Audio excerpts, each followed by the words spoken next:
ത്തിൻ്റെ അമ്മ വളരെ ചുരുങ്ങിയ ദിവസം കൊണ്ട് എല്ലാം ക്രമീകരിച്ച് വീട് ആഗ്രഹിച്ചതുപോലെ, കുടുംബം പ്രാർത്ഥിച്ചതുപോലെ ഒരു മകളെ നൽകി കുടുംബത്തെ സഹായിച്ചതിനെയാണ് അമ്മ ആദ്യം സാക്ഷ്യപ്പെടുത്തിയത്. രണ്ട് കാര്യങ്ങൾ അമ്മ അവിടെ സൂചിപ്പിക്കുന്നുണ്ട്. ഒന്ന്, സമയം ചുരുക്കിയുള്ള വിവാഹത്തിന് വേണ്ടി പ്രാർത്ഥിച്ചിരുന്നു. 2024 അടുത്ത വർഷത്തേക്കാകരുത് എന്ന് ആഗ്രഹിച്ച് പ്രാർത്ഥിച്ചിരുന്നു. രണ്ടാമത്തത്, ഡേറ്റ് ഇട്ട് പ്രാർത്ഥിച്ചിരുന്നു. കൃപാസനത്തിലെ ഉടമ്പടി ജീവിതത്തിൻ്റെ പ്രത്യേകതയാണ് ഇത് രണ്ടും. അമ്മ മാതാവിൻ്റെ തിരുനടയിൽ അമ്മയുടെ കൃപയിൽ ആശ്രയിച്ചുകൊണ്ട് നമ്മൾ സമയച്ചുരുക്കത്തിന് വേണ്ടിയും തീയതി നിശ്ചയിച്ചും പ്രാർത്ഥിക്കുമ്പോൾ അമ്മ മാതാവ് ആ ഉടമ്പടിയിൽ എത്ര കണ്ട് വിശ്വസ്തതയും വിശ്വാസവും സൂക്ഷിച്ചുകൊണ്ട് ഓരോരുത്തരും ജീവിക്കുന്നുവോ അത് അനുഗ്രഹമാക്കി നൽകുന്നതിന് തിരുക്കുമാരൻ്റെ സന്നിധിയിൽ മാധ്യസ്ഥം വഹിക്കുന്നു.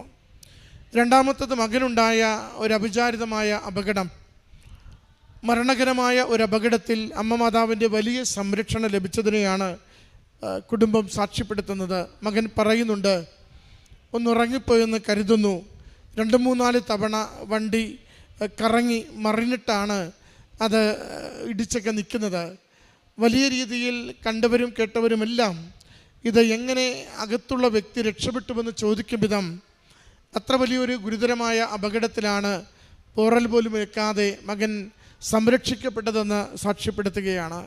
അമ്മ പറയുന്നുണ്ട് അതിന് 2 കാരണങ്ങൾ. ഒന്ന്, അമ്മ മാതാവിൻ്റെ കാശുരൂപം എന്നും മകൻ്റെ പേഴ്സിൽ കൊടുത്താണ് വിട്ടുകൊണ്ടിരുന്നത്. അത് അമ്മ മാതാവിൻ്റെ സംരക്ഷണത്തിൻ്റെ സാന്നിധ്യത്തിൻ്റെ ഒരടയാളം തന്നെയാണ്. അതോടൊപ്പം ചെറിയ പരിക്കുകൾ മാത്രം കയ്യിൽ പറ്റിയപ്പോൾ സർജനായതുകൊണ്ട് കൈവിരലുകളിലൂടെയാണ് ഏറ്റവും കൂടുതൽ പ്രവൃത്തികൾ മകൻ ചെയ്യേണ്ടത്.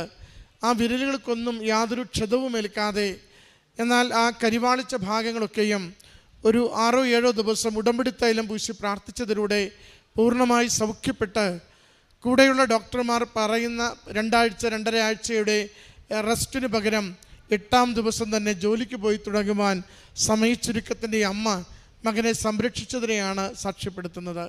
പ്രിയമുള്ളവരെ, ഈ അമ്മയും മകനും ഒരുപോലെ ഈ അൾത്താരയിൽ അവരുടെ ജീവിതത്തെ സാക്ഷ്യപ്പെടുത്തുമ്പോൾ ആവർത്തിച്ച് നമ്മളോട് പറയുകയാണ്, ശരണപ്പെട്ട് പ്രാർത്ഥിക്കുക, അമ്മ മാതാവ് കൂടെയുണ്ട്.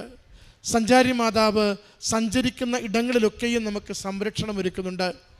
അപകടങ്ങളിലേക്ക് നാം ചെന്ന് പതിക്കുമ്പോൾ അമ്മ മാതാവ് ദൂതരെ അയച്ച് അതിൻ്റെ ക്ലേശത്തിൽ നിന്നും ഭാരത്തിൽ നിന്നും നമ്മളെ കരങ്ങളിൽ പിടിച്ച് രക്ഷിച്ചെടുക്കുന്നുണ്ട്. അതുകൊണ്ട് ഉടമ്പടി ജീവിതം അനുഗ്രഹ ജീവിതമാണ്. ഉടമ്പടി ജീവിതം സംരക്ഷണ ജീവിതമാണ്. ഉടമ്പടി ജീവിതം ഏതൊരു അവസ്ഥയിലും